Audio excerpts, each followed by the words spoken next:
I want to talk about intelligence and why the self-observing mind becomes intelligent. So there are many more non-intelligent forms than intelligent forms in the universe.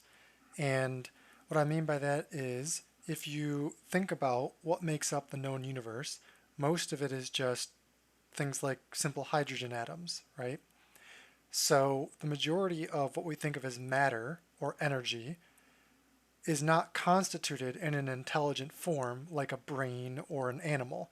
Most of the matter that makes up the known universe is in a form that we would predict, at least, without being able to confirm, that it is essentially unintelligent and having no complex self experience. So, statistically, we should be observing a non intelligent form. And by that I mean, if we are observing forms within the universe, if we are the mind and the mind contains the universe, as I have presented to you as my theory, and the mind is observing these forms within itself, why is it picking intelligent forms to observe? That seems so convenient, doesn't it, that it would absorb intelligent forms rather than non-intelligent forms when there are so many more non-intelligent forms to observe. Okay, so this seems at surface level like a problem. Um, the anthropic principle isn't good enough to answer this, in my opinion. So the anthropic principle is basically the idea that no matter how improbable, intelligent life does exist, and therefore it exists within a universe that is capable of supporting intelligent life. So this is sort of trying to answer a different question, and I don't think it answers the question that we've posed of why we are observing intelligent life forms rather than observing space dust or something else. So why aren't we observing non-intelligent life forms? And my answer, which I will explain to you in more depth, is it is in the mind's nature to generate and observe intelligence. So regardless of what form the mind begins observing, that form will ultimately evolve toward intelligence because it is a projection of the mind into the world as its own form, its own self, and it is the mind's nature to generate intelligence because the mind itself is a type of intelligence. So it is the mind's nature to look for and project itself within what it observes, just like a dream. It creates intelligence because it is inevitably intelligent and it is projecting its own nature. So let's break this down a little bit real quick. What do I mean by just like a dream?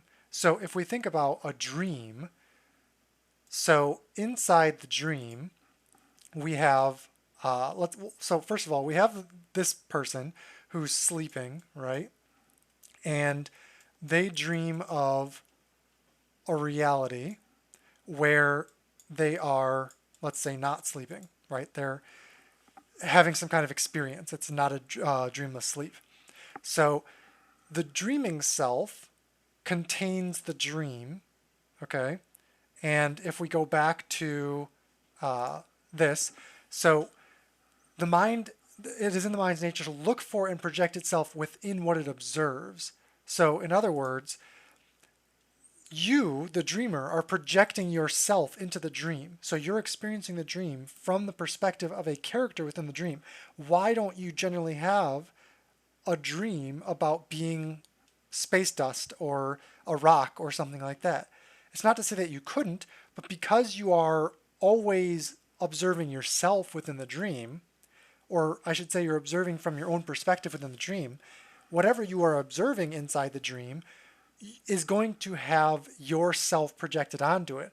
And if that form is not adequate to contain or reflect the projection of yourself, like your dream self does, then you're going to end up adding complexity to that form or searching for a new form within the dream until it does successfully reflect or represent yourself as you're projecting it into the dream. Okay? And so all of this is to say that because within my model, all realities are contained within mind, and every mind is contained within another mind until we get to what is essentially the ultimate mind, which contains all reality, I'm essentially saying that the nature of the mind is projected into the dream. So whatever the dream contains and whatever perspective you're observing the dream from is a reflection of the mind, not the other way around. The dreamer is not a reflection of the dream. The dream is a reflection of the dreamer.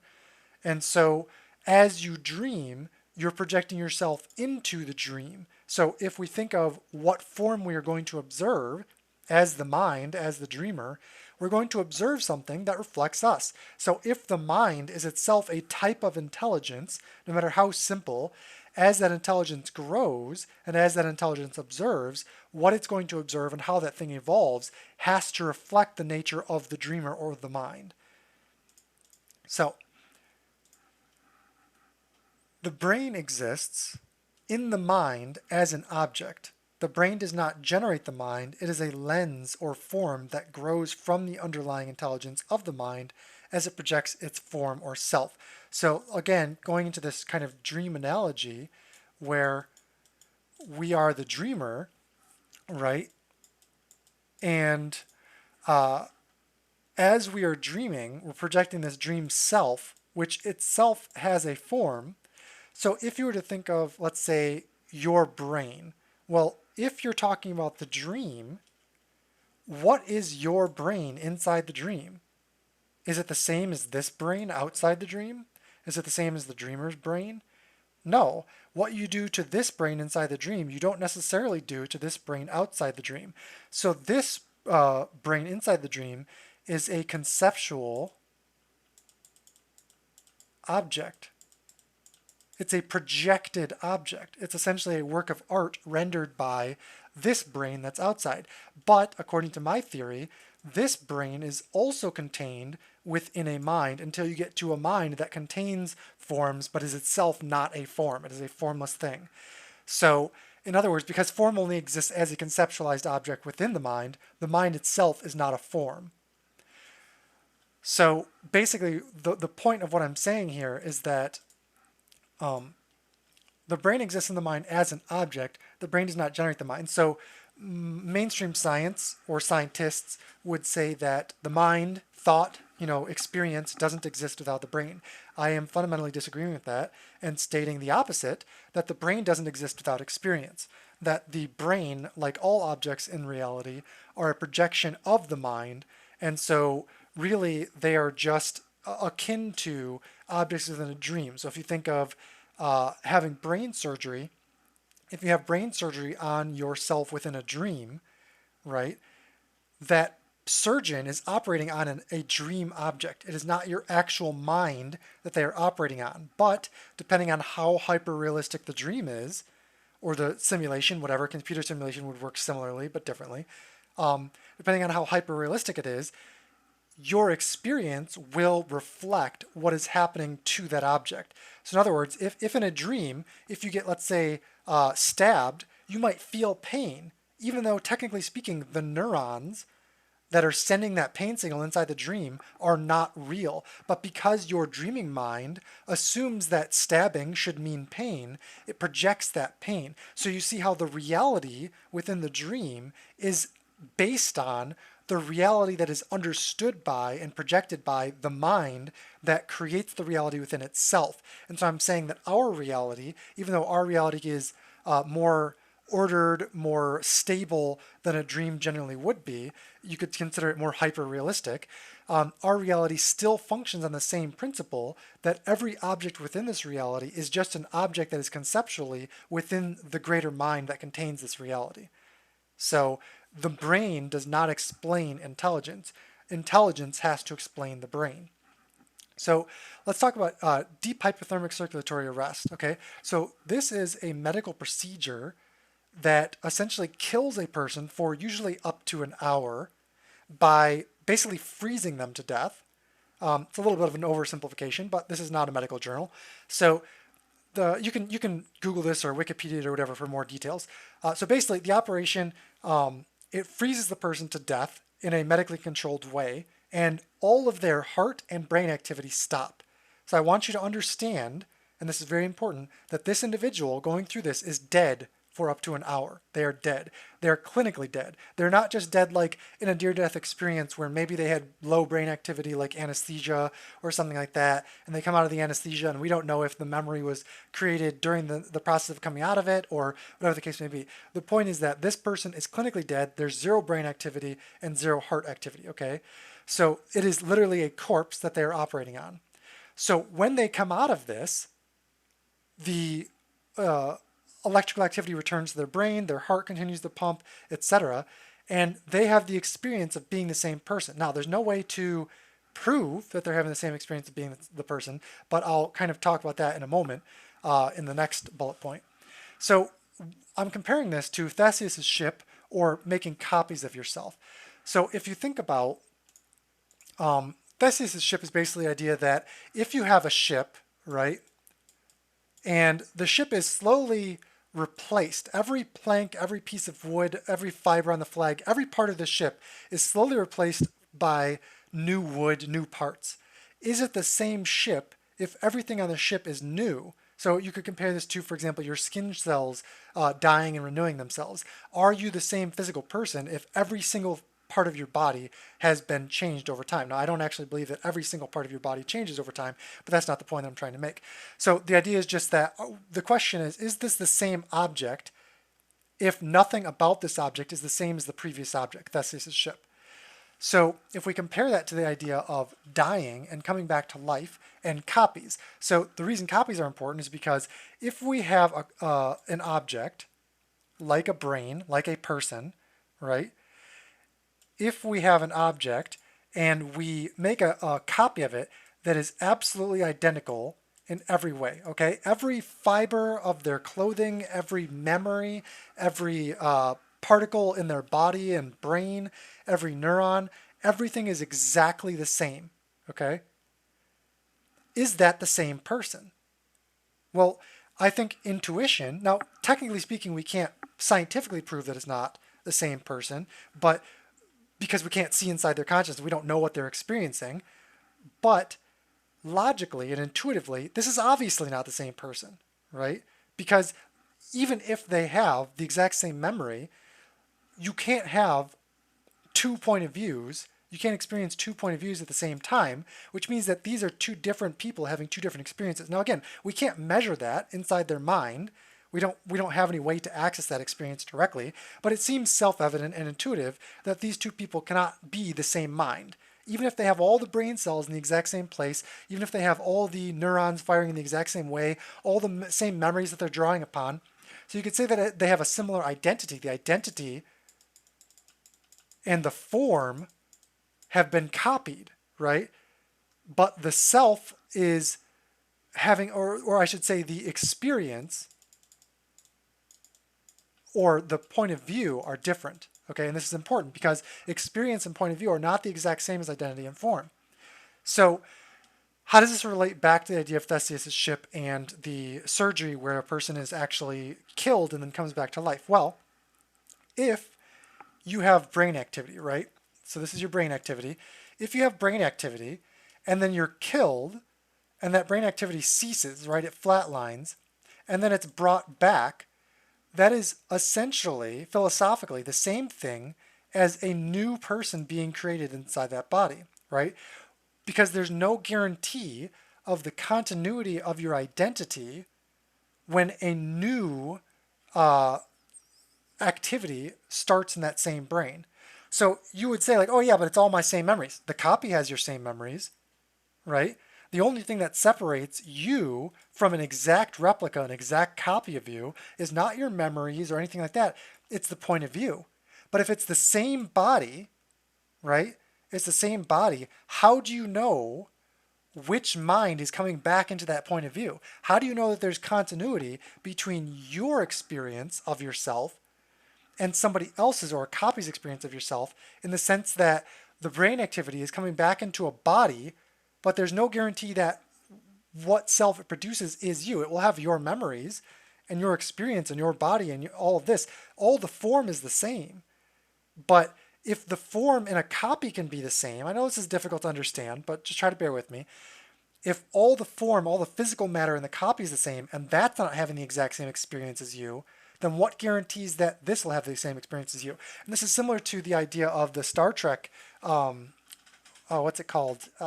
Transporter? Yeah, transporter, the Star Trek transporter, right? Where when you step into the transporter, I guess that's not what a transporter looks like. It's a transporter pad. When you step into the transporter pad, right? Wow, their arms are by their legs. Your body is dematerialized and rematerialized at a different location on a different pad, right? So is this still you? This was you, right? When you were dematerialized, all the particles in your body were taken apart, and then over here, new particles, not the exact same particles, but new particles were used to reconstruct your body and your brain and all that. So how do we know that this isn't a copy of you? Because if a copy of you with all the exact same form can have a different point of view and a different experience, then how do we know that this is actually you? How do we know that your identity, your experience is going to continue from this body all the way over to this body? There is no guarantee of that. This person could think they are you, but it could actually be the same thing as a copy of you where they have a different point of view. So if this person dies and then comes back to life, how is that different from a copy of you being generated where it's the same brain, the same body, etc., the same memories, but in a different physical location, right? Because technically speaking, time, as time continues, is moving forward. So when you died at a certain point in time and space, right? And the person was reborn when the electrical activity was restored to their brain, was reborn at a different time and space. So it's very similar to the transporter conundrum. And so what I posit to you, my premise here, and what I'm trying to prove to you subtly, is that there's no way that we could guarantee continuity of identity. And in fact, we would not have continuity of identity if the person died and came back to life. It would simply be a different mind generated by that same sort of brain configuration. And so we have a new problem here to discuss, which is continuity of identity is not possible if the mind is generated by the brain. We die and are reborn every moment electromagnetically. So let's break that down into two statements. Continuity of identity is not possible if the mind is generated by the brain. We just kind of went over why I believe that is true. So essentially, if the mind is generated by the brain, then we're essentially saying that the mind only exists because of this electrical activity in our brain. Okay? The physical configuration of the cells and the neurons and the electrical activity that they generate. So if the configuration of that brain changes, then we should not have the same identity. We should not have the same mind. A new mind should exist. But due to the plasticity of the brain, it's never the same mind. The mind is always changing. And on top of that, due to the electromagnetic activity of the brain, there are essentially pauses, okay? There are pauses between the frame rate or the rate of electrical activity in the brain. So if you look at it on a small enough scale, your brain is essentially going from activity to flatline so many times every second, okay? Depending on the, or every minute or whatever, depending on the rate of electrical activity in the brain. So there is a point between, because electroactivity has a rate, right? Between each thought, you could say, between each experience, you are essentially being deleted and reborn. So if that is true, then it is the same thing essentially as dying and being reborn, the same way that deep hypothermic circulatory arrest kills somebody for up to an hour and then brings them back.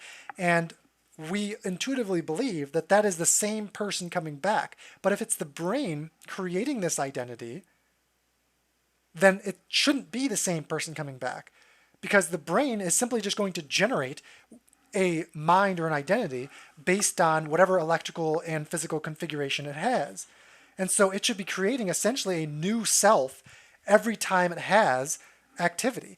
Every blip, every cycle of the brain generating activity, it should be generating a new person who has essentially the same memories, the same body, the same point of view as the old person, but it is not continuous, right? Because the continuity is broken. The continuity is broken by death or by the space between brain activities, right? The space between electromagnetic pulses, whatever you want to call it. So if this is true, and what I'm saying makes sense to you, which it does to me, but it might not make sense to everybody, and that's okay. But if this makes sense to you, then we've gotten to a point where we've effectively logically proven that it is not possible to generate a mind from brain activity. It can only be possible to generate the brain activity within a mind. If the mind is not essentially observing the brain within itself, and the brain is generating the mind, then the brain would never generate the same exact mind twice, which means that you could have no way of continuing from one moment to the next as a continuous experience, as an analog experience, because anytime your brain was either ceasing to function or any gaps between electrical activity, anything like that, you would generate a completely new self and your old self would die. So it would be like a clone or a copy of you who was moving on through time and space in your body from your point of view, but it wasn't actually you. So there's no way to generate, there's no way to explain continuity of identity with the model of a brain we have now. So I know that was a lot to digest, but we're not done. So let's move on to how this applies to everything else. So what is intelligence? If we're beginning from this sort of state of nothingness, right? This mind filled with nothingness that generates forms within itself by interpreting the nothingness and interacting with itself, how do we get from that to intelligence? So what is intelligence? The ability to acquire and apply knowledge. So this is really important because knowledge is information, and information is added to the observer through the act of observing or interacting with itself and the forms it contains. So we've talked about this model in previous videos, right? Where you have the observer and you have what's outside of itself, and whatever information is outside of itself, even if that information is nothingness, right? Which can still be conceptualized and experienced to a degree, whatever information is outside of itself interacts with the form or the mind, and transmits that information inside of itself so that there's essentially a copy of the interaction inside of itself based on how this thing was changed, how the mind or the form was changed by that interaction. Okay? So if we then have the other part of the loop, which is the expression of or the action of this object. So again, we're not just talking about complex humans, we're talking about pool balls. So let's say, for example, that I hit pool ball A into pool ball B, right? Well, it carries information as energy to pool ball B, and it hits pool ball B, transmits through that interaction information to pool ball B. Pool ball B now takes on a new identity, new form as its energy is changed, its form is changed, the information it contains is changed. And then let's say that it hits in this direction, right? And then hits a different pool ball. So its motion of being struck and then moving is the same thing as action or expression of its new identity, right? Because its identity itself was changed, altered by interaction with another form. And then that new identity was expressed through its action or change.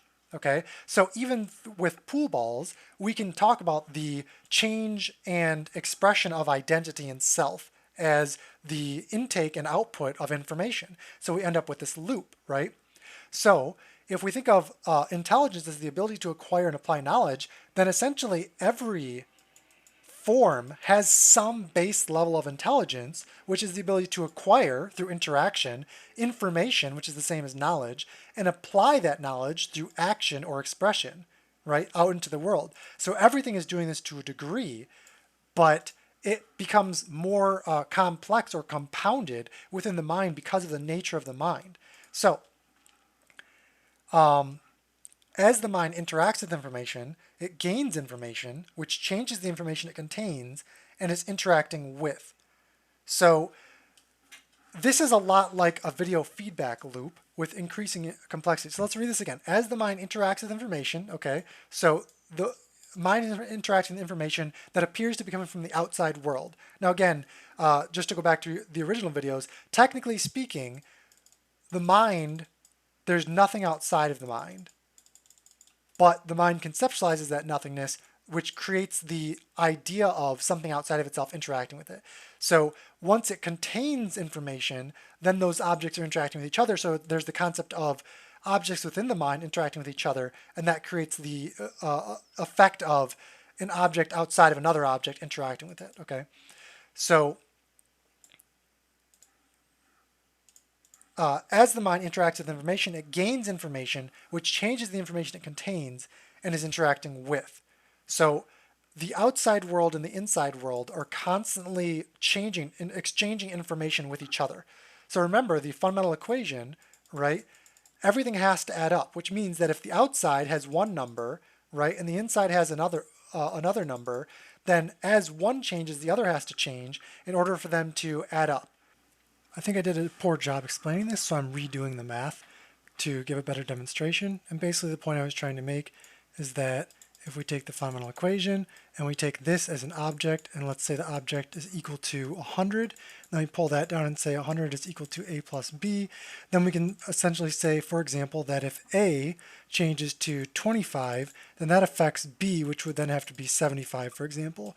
Or if b is equal to 50, then a might have to be equal to 50, so on and so forth, basically trying to make the point that what's inside and what's outside affect each other because they're all part of one whole. The point that I'm trying to make is that as information inside the form changes, information outside the form also has to change as part of that relationship. Okay, so the mind is constantly interacting with itself in a sort of feedback loop. Okay, so this feedback loop is like a video feedback loop with increasing complexity. So what does a video feedback loop look like? Well, it looks like this, right? See how there's this kind of arrow, right, that goes into this center, and then we've talked about the concept of the center of self, right? This is an example of that, right? The center of self and how it's generated. But there are layers, right? There are frames. So like this frame is within this frame, and you see how the information is generated in these frames, and everything is relative to each other. So one object, like the object that's inside of here, is also inside of every other frame, and it's smaller, right? So it's important to understand that the mind has this similar feedback loop that works in a similar way, where each mind contains a mind within itself. So now this is a way to visualize this concept I've been talking about of a mind containing objects within itself that are conceptual, right? This is all one thing, but because of the way it perceives itself or it observes itself, it creates things within itself. And you can see there's even a delay, right? Because one is working off of the other, there's even a delay. And so it creates the illusion of separation. Even though this is all one video and one mind, it creates the illusion of separation that as I draw things, right, they're happening in all these different spaces. So it creates the illusion of space. And it's also happening at a different time, because what happens in this frame can't happen until it happens in this frame. And what happens in this frame can't happen until it happens in this frame, right? So there's a cause and effect chain that creates all of this. So it's very, very important to understand that and to visualize it, as that concept. So separation between feedback frames, we just talked about that. The first frame contains and observes the second frame, which contains and observes the third frame, and so on. Give it an identity to interpret and experience. And so what I mean by that is basically the idea that this frame out here, the outer frame, which contains all of the frames, right? So this is the ultimate mind. I've often talked about the ultimate mind, which is not contained within anything else, right? That's this outer frame. Notice how there's nothing that's containing the outer frame. It contains all other frames. So that would be the true mind, or what you might consider the God mind or the source or whatever. But all things within it are contained within that. So when this outer frame, which we'll call A, it doesn't really work, does it? This outer frame out here contains this inner frame in here, right? And so this outer frame is observing this inner frame as an object and itself, okay? Because this frame contains all the information of the outer frame. But because of the delay between the two, or between all the infinite number of frames, because of the delay between them, you can see it. So like notice, here, I'm going to draw a line here. Notice how the my mouse, right, my mouse cursor, as it moves from one side to the other, it takes time for the ones that are deeper into the cycle, deeper into the loop. It takes time for them to catch up, right? So it almost looks like it's wiggling rather than being perfectly in sync, right? And the reason for that is because, like I said, information from one frame has to get fed into the next frame, fed into the next frame, fed into the next frame. So there's a delay. And that delay is sort of like if you think of your dream, your mind has to think of what's happening in the dream before it happens, right? So there's a delay between the mind creating the dream and the experience of the dream. And that's what creates the concept of self, right? The concept of self has to be contained within the greater mind. And it's the observation of the object, the self object, the identity, the form within the greater mind that creates this concept of self. And so it works the same way in the mind. Okay, so a dream or simulation are great examples of this type of intelligent feedback loop. We kind of already went over that. So the container frame is unconscious to its identity, like the dreamer is unconscious to the dream. We don't know how much information it contains. So in other words, if we go back to, if we go back to this concept here, the dream is unconscious to all the information within the dreamer. So this will actually be better here. So when you're dreaming, right? When you're dreaming, there's a dream character contained within this dream, but this dream character does not have the same amount of conscious information as the dreamer, right? So when you think about dreaming, most of the time, you're not self-aware, you're not lucid, okay? So you are not aware of everything that this mind is conscious or aware of during your waking self. So for example, you wouldn't even know who this is. You wouldn't recognize your waking self inside the dream, because inside the dream, this is yourself, and this self is not the exact same as that self, just like the left side of the equation, is not the same as the right side of the equation, right? They're separated in their manifestation, in the form that they manifest in, okay? So, in other words, the dream, while it technically contains all the same information as the dreaming mind, okay, because you can't dream of something that you aren't aware of. You can't dream of something that you can't conceptualize, because the dream is your mind rendered as an image or experience. So there can be nothing inside the dream that isn't in your mind. I hope that makes basic common sense. So in other words, just like the left side of the equation has to equal the right side of the equation, right? The dream has to equal your mind. There can be nothing inside of here. But because we're having an experience of the dream, so if we think of that flashlight, right? What we're looking at inside the dream, the light portion of the dream, the conscious portion of the dream, is only a tiny portion of the greater dream, right? So this might all, so let's say this is the edge of the subconscious. All of this section is dark, right? All this section will be considered unconscious within the dream. So in other words, even though your mind is dreaming up the dream world, do you know what's happening a million miles from your dream character? No. Do you know what's happening inside the room around you? Not necessarily. Do you know what's happening next in the dream? No, not until your dream mind renders it, right? So are you aware of the thought process that creates what happens next? Usually no. So there's a lot of things that are happening unconsciously inside of the dream that your dream self is not aware of. And so this is the same thing as, this is the same thing as saying that we don't remember because that information is stored in the unconscious above. So the reason we don't remember things like past lives, if we have any, or, our previous self or our greater self, the reason we don't remember these things is essentially because they are stored in the unconscious information. So remember, there's 3 layers to information. There's the unconscious, there's the conscious, and then there's the subconscious, right? And so basically, we are only ever really actively experiencing the conscious layer of the mind. The unconscious layer still exists. There's still information stored here, but we're simply not having that active and conscious experience, okay? So, getting back to the essentially original question, how does and why does the mind generate intelligent forms to observe? And the answer to that is essentially, if we go back to this answer, it is the mind's nature to generate and observe intelligence, because the mind itself is that sort of feedback loop, right? Every time it projects inside of itself, just remember the this thing, right? Remember the visual feedback loop.